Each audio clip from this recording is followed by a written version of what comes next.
کل ہی ایک خاتون میرے پاس آئی، شادی ہو کر کے اس کے 9 سال ہوئے ہیں، بچے بھی ہیں. وہ روتی ہوئی آئی، کہہ رہی ہے کہ میری ماں، اس کی ماں بیوہ ہے، اس کے باپ کا انتقال ہو چکا تھا برسوں پہلے، اور برسوں پہلے میرے باپ کی جو پراپرٹی تھی خاندانی، وہ میری بیوہ ماں کو ملی ہیں، وہ کچھ لاکھ روپے آ گئے ہیں.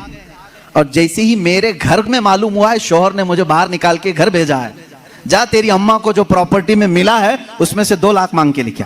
معاذ اللہ رب العالمین، بھکاریوں سے کیوں شادی کرتے ہو؟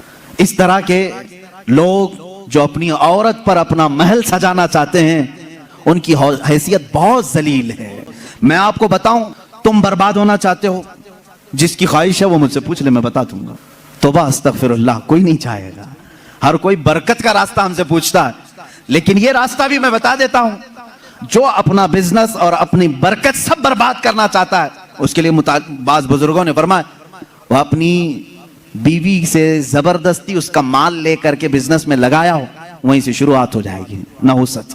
اس کے دل کو توڑ کر جو مال لے جا کر کے لگاؤ گے تو پھر وہاں سے بخوشی دینا اور بات ہے، پسندیدگی کے ساتھ دینا اور بات ہے.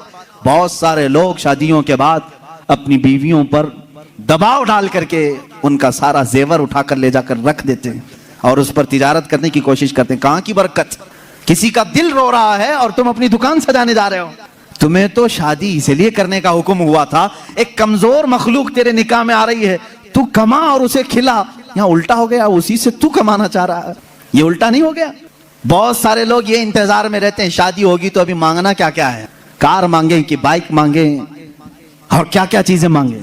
ان بھکاریوں سے میں کہتا ہوں کھٹورا لو اور گلی گلی گھومو، ہر جگہ جاؤ، 1 سال میں بہت کچھ مل جائے گا.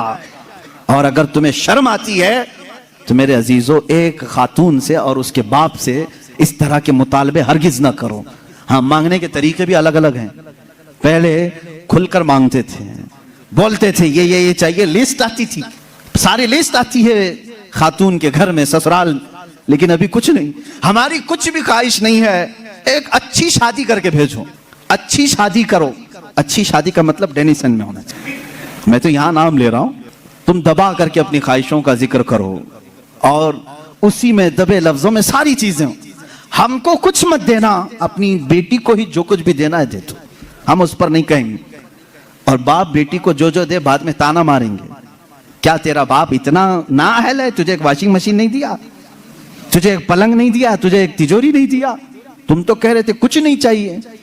عزیزان گرامی، یہ بھی طریقہ بھیک مانگنے کا ہی ہے.